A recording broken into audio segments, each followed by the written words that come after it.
They told you that billionaires are born, not made, that wealth is inherited, not earned, that the game is rigged so badly that no one from the bottom can ever reach the top. They lied. Some of the richest people in human history started with less than you have right now. No trust fund, no connections, no safety net. Just raw ambition and a refusal to accept the world as it was. Here are 8 billionaires who build empires from absolutely nothing. Number 1. Howard Schultz. Before he turned Starbucks into a global empire worth over $100 billion, Howard Schultz grew up in the housing projects of Brooklyn, New York. His family was so poor that when his father broke his ankle and lost his job, there was no health insurance, no savings, and no way to pay the bills. Schultz has said he grew up with a deep sense of shame about his circumstances.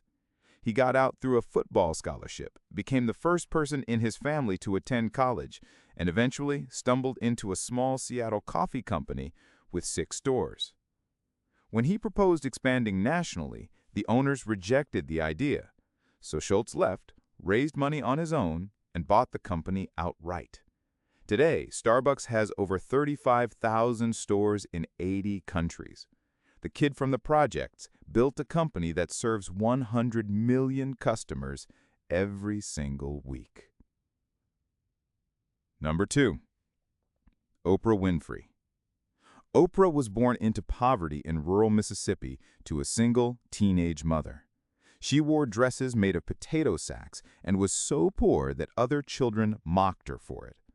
She endured years of abuse before being sent to live with her father in Nashville, where she finally found stability.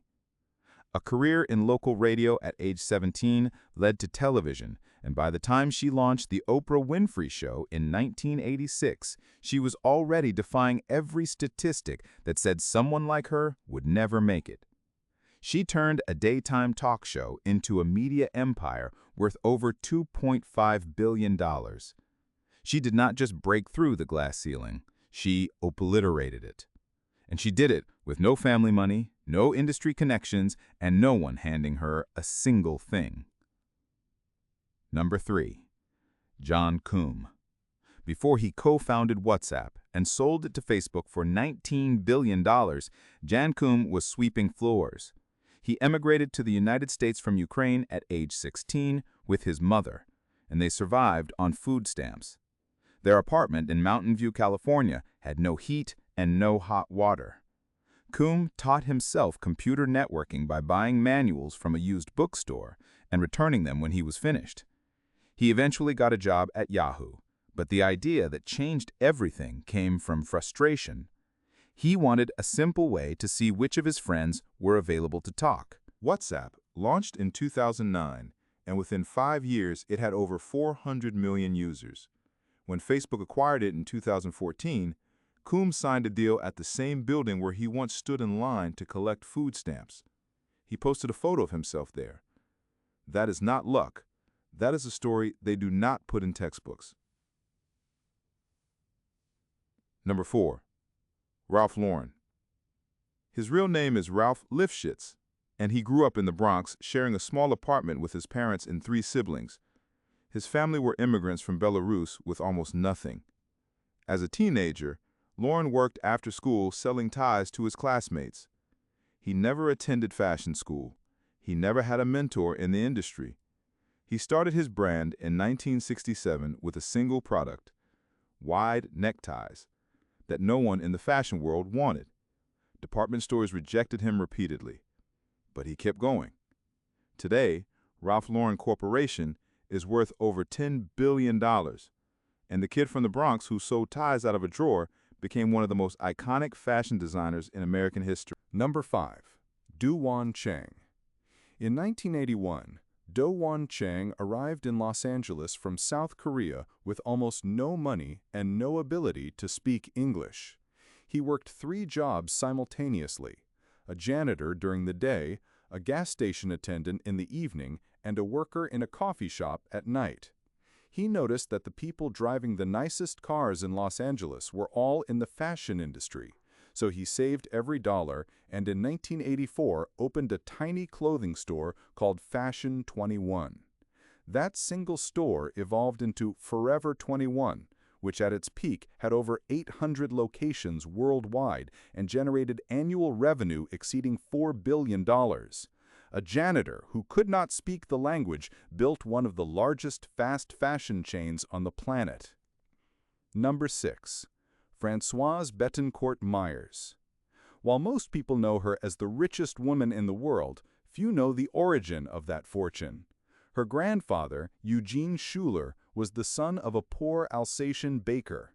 He had no wealth, no investors, and no connections. Working as a chemist in his tiny Paris apartment in 1909, he developed a formula for synthetic hair dye. He sold it door to door to hairdressers. That one-man operation became a company called L'Oréal. Today, L'Oréal is the largest cosmetics company in the world, worth over $250 billion. 3 generations later, the Bettencourt family fortune exceeds $80 billion. All of it traced back to a baker's son mixing chemicals in a cramped apartment. Number 7. Shahid Khan. Shahid Khan arrived in the United States from Pakistan at age 16 with $500 in his pocket. His first night in America, he slept at a YMCA for $2 a night. He washed dishes for $1.65 an hour while studying engineering at the University of Illinois. After graduating, he started a small auto parts company from his garage, manufacturing one-piece car bumpers. That company, Flexingate, became one of the largest privately held auto parts suppliers in the world, with revenue exceeding $7 billion annually. Khan went on to purchase the Jacksonville Jaguars of the NFL and Fulham Football Club in England. The dishwasher became a billionaire who owns professional sports teams on 2 continents. Number 8.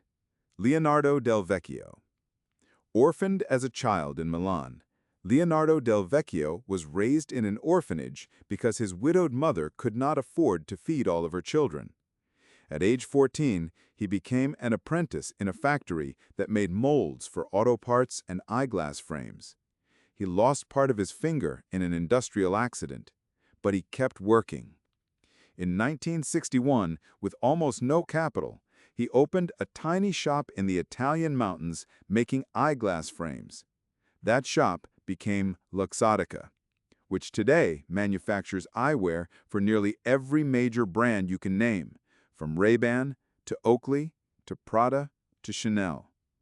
Luxottica merged with Essilor to form EssilorLuxottica, now worth over $100 billion. The orphan boy from Milan built the company that literally controls what the world puts on its face.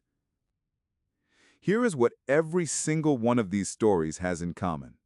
None of them started with money. None of them started with connections. None of them had any reason to succeed based on where they came from. But all of them had something that money cannot buy: an absolute, burning refusal to accept their circumstances as permanent. The world will tell you that your starting point determines your ending point. These 8 people proved that is the biggest lie of all. If this changed how you see the game, subscribe to Grand Empire. We tell the stories behind the money, the power, and the empires that shaped the world. Hit subscribe and turn on notifications so you never miss a film.